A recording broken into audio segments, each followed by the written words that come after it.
8व्या हप्त्याविषयी आता 10 मिनिटांपूर्वी अतिशय मोठी घोषणा केलेली आहे। फेब्रुवारीचा म्हणजेच 8वा हप्ता ज्याचं वितरण सुरू करण्यात आलेलं आहे। 1,35,00,000 फॉर्म हे क्लिअर झालेले आहेत। आता आम्ही कलेक्टरला इमिजिएटली सांगितलं आहे। आता पुढच्या 4-5 दिवसांमध्ये काळजी करू नका, 4-5 दिवसांमध्ये त्यांनाही पैसे मिळणार आहेत आणि तुमचे पैसे परत घेऊ शकणार नाही, कोणी आढावा घेऊ शकणार नाही। लाडक्या बहिणींसाठी सर्वात मोठा निर्णय घेण्यात आलेला आहे। लाडक्या बहिणींना 8वा हप्ता आता कोणत्याही क्षणी पडल्याचा मेसेज येणार आहे। लाडक्या बहिणींच्या पडताळणीमध्ये 5 लाख बहिणी बाहेर निघाल्या आणि मग त्यानंतर यादी फायनल झाली आणि हप्ता वाटपाला सुरुवात देखील झालेली आहे। कोणत्याही क्षणी तुम्हाला मेसेज येणार आहे आणि बँकांमध्ये बहिणींच्या नावे हप्ता जो आहे तो जमा होणार आहे।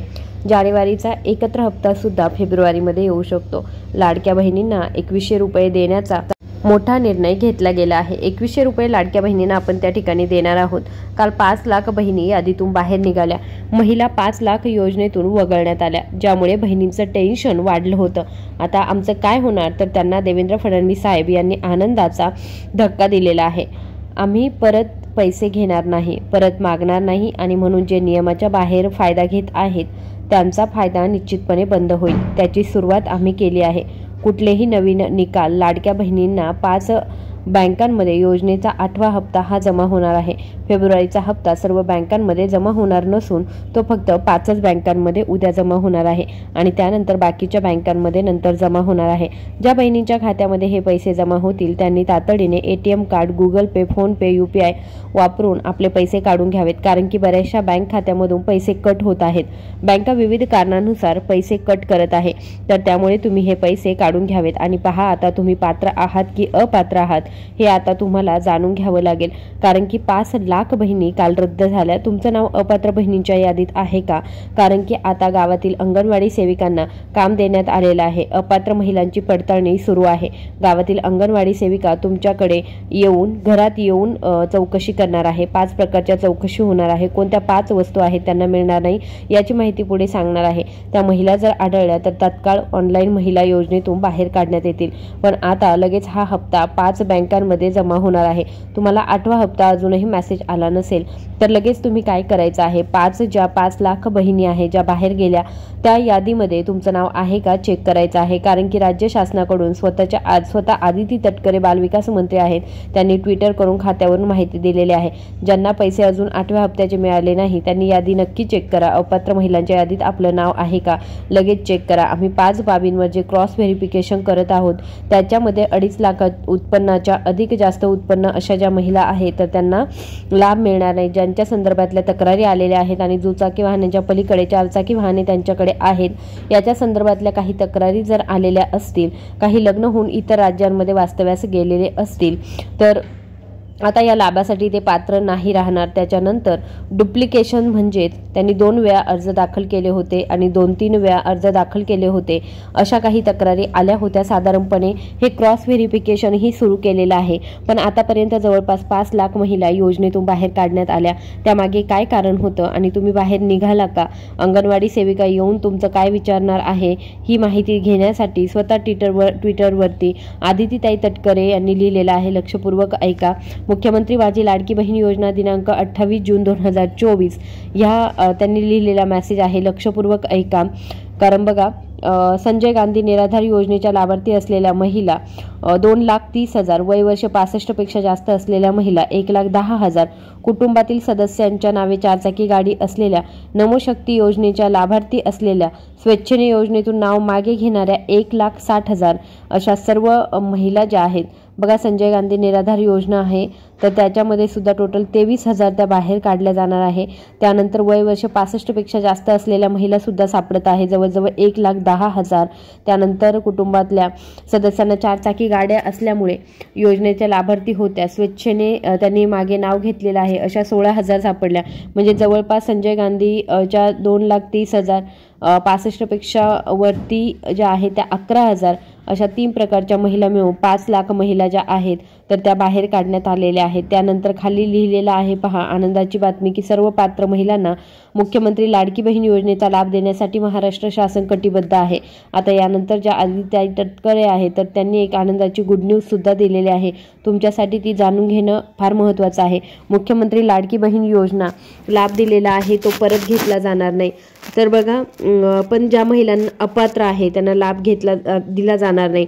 अपात्र ठरलेल्या लाभार्थ्यांकडून जे पैसे आहेत तर ते घेतले जाणार नाही। जानेवारीपासून पुढे पैसे त्यांचे बंद होणार आहे।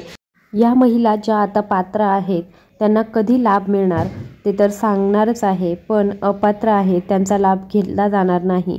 अपात्र ठरलेल्या लाभार्थ्यांकडून जानेवारीपासून जे पैसे मिळणार नाही तर बघा, इथून पुढचे त्यांचे पैसे जे आहेत ते बंद होणार आहे। राज्य कल्याणकारी योजना आहे ती संकल्पना पुढे नेत कुठल्याही क्षणी जो लाभ आहे त्यामुळे लाभ घेतला जाणार नाही, म्हणूनच कोणत्याही बहिणीच्या बँक खात्यातून रक्कम परत घेतली जाणार नाही अशी ग्वाही जी आहे ती आदितीताई तटकरे यांनी दिलेली आहे।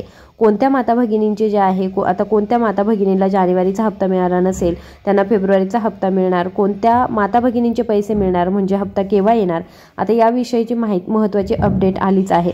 अंगणवाडी सेविकांच्या माध्यमातून चौकशी सुरू झालेल्या आहे। 4 ते 5 प्रकारच्या चौकशा होणार आहेत। बघा, सेविकांना आता पडताळणीचे आदेश दिलेले आहे, तुम्हाला तुमच्या घरामध्ये चौकशीसाठी त्या येणार आहेत आणि बघा 5 वस्तू आहेत का तर त्याची चौकशी त्या करणार आहेत। आता लक्षपूर्वक ऐका, तुमच्याकडे 4 चाकी वाहन आहे की नाही लगेच विचारणार आहेत।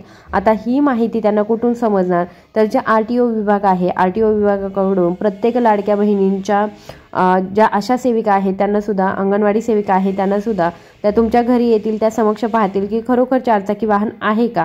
आता 4 चाकी वाहन असेल तर काय करायचं, सुटका मिळवण्यासाठी ते सुद्धा सांगणार आहे। दुसरी गोष्ट म्हणजे तुमचं उत्पन्न 2.5 लाखाच्या वर आहे का। त्याचबरोबर दुसरी चौकशी अशाही पद्धतीने होणार आहे की तुमच्या घरावर प्रॉपर्टी किती आहे, किंवा माता भगिनी आहे तर त्यांच्या नावावरती प्रॉपर्टी किती आहे, जमीन जुमला किती आहे, शेतजमीन किती आहे किंवा प्लॉटिंग किती आहे, घर बंगले किती आहेत याची सुद्धा चौकशी होणार आहे। दुसऱ्या प्रकारची चौकशी त्यानंतर बघा, तिसरी सगळ्यात महत्त्वाची बाब जी आहे, कोणी आयकरदाता आहे का, घरामध्ये कोणी आयकरदाता आहे का, कोणी खाजगी नोकरी करतोय का, मोठ्या हुद्द्यावर आहे का, असं जर त्यांच्या लक्षात आलं, जी माहिती त्यांना बरोबर वाटेल तर बघा एकदा चेक केलं जाणार आहे हे, आणि त्यांना जर असं सापडलं तर मग लॅपटॉपवरून डायरेक्ट तुमचं ऑनलाईन नाव जे आहे ते रद्द होऊ शकतं। त्यानंतर पुढची जी चौकशी होणार आहे ती म्हणजे 25 लाखाच्या आत उत्पन्न 2.5 लाखाच्या आत उत्पन्न आहे का।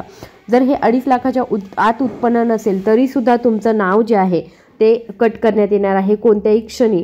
5 बँकांमध्ये तुम्हाला हा मेसेज तर येणार आहे, पण तुमची नावं सुद्धा कट होऊ शकतात आणि याच्यासाठी सर्वांनी सावध राहायचं आहे।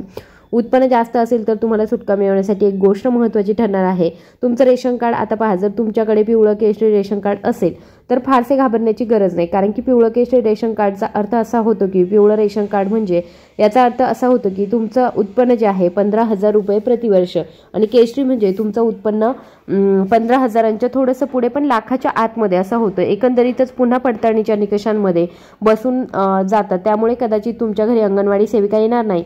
तर तुम्ही कमेंट करा की तुमचं उत्पन्न नक्की किती आहे, तुमचं रेशन कार्ड कोणत्या रंगाचं आहे, कारण की त्यावरनंच तुमची पडताळणी ठरणार आहे। आता राहिला प्रश्न कार्ड धारकांचा, तर पांढऱ्या रेशन कार्ड धारकांचं उत्पन्न जास्त असतं, त्यामुळे ते त्यांची जी आहे तर त्यांची RTO विभागाकडून तपासणी जी आहे ती होणार आहे। आयकर विभागाकडून उत्पन्नाची तपासणी जी आहे ती होणार आहे, त्यांच्याकडून जमिनीची तपासणी होईल आणि त्याकरता ज्या अंगणवाडी सेविका घरी येऊन त्याविषयी तपासणी करतील आणि विचारतील। आता पहा, मग त्यावेळेस तुम्ही व्यवस्थित उत्तर देणं त्या ठिकाणी गरजेचं आहे, तुम्ही व्यवस्थित कागदपत्र सादर करणं गरजेचं आहे। जर उत्पन्न जास्त असेल पण तुमचा खर्चही जास्त असेल, बरेच वेळा मेडिकल खर्च असतो, दवाखान्याचे खर्च असतात, वेगवेगळ्या पॉलिसीज असतात, वेगवेगळे कर्जांचे हप्ते असतात, तर हे वजा करून तुमचा नेट इन्कम किती आहे, किती कमी असतो तर हे त्यांना दाखवून द्यायचं आहे आणि अशा पद्धतीने माता भगिनींनी आपली सुटका करून घ्यायची आहे। माता भगिनी जे आहे तर 4 चाकी वाहनांमध्ये जर ट्रॅक्टर असेल तर तो ट्रॅक्टर जे वाहन आहे तर ते शेतीसाठी उपयोगात येतं, किंवा काही महिलांकडे कार जर असतील तर त्यासुद्धा तुम्ही नक्की कशासाठी घेतलेल्या आहे। हौशीची गोष्ट म्हणून एक कार घेतली जाते आणि त्याचबरोबर एक धंदा, एक व्यवसाय म्हणून सुद्धा कार घेतली जाते। तर मग त्या गोष्टी ज्या आहेत त्या व्यवस्थितरित्या क्लिअर करून द्यायच्या आहे, म्हणजे तुमच्यावरती कोणीही कोणत्याही प्रकारचे आरोप लावणार नाही, तुमचं नाव जे आहे ते सुद्धा रद्द होणार नाही। आता कागदपत्रांविषयी बघूया की 8वा हप्ता देताना कागदपत्र कोणती आवश्यक आहे। बघा, सगळ्यात महत्त्वाचं म्हणजे तुमचं रेशन कार्ड जे आहे तर हे 2.5 लाखच्या आतमध्ये उत्पन्न असणं गरजेचं आहे, आणि त्याचबरोबर तुमचं जे आधार लिंकिंग स्टेटस जे आहे ते बऱ्याच जणींचं इनॅक्टिव्ह दाखवतं. तर आधार लिंक केलेलं कागदपत्र जे आहेत, कागदपत्र म्हणण्यापेक्षा तुमचं आधार लिंक जर झालेलं असेल ऑनलाईन, तर मग तुमचे पैसे तुमच्या अकाउंटमध्ये जमा होणार आहेत. माहिती जर आवडली असेल तर जास्तीत जास्त महिला वर्गापर्यंत नक्की शेअर करा. धन्यवाद.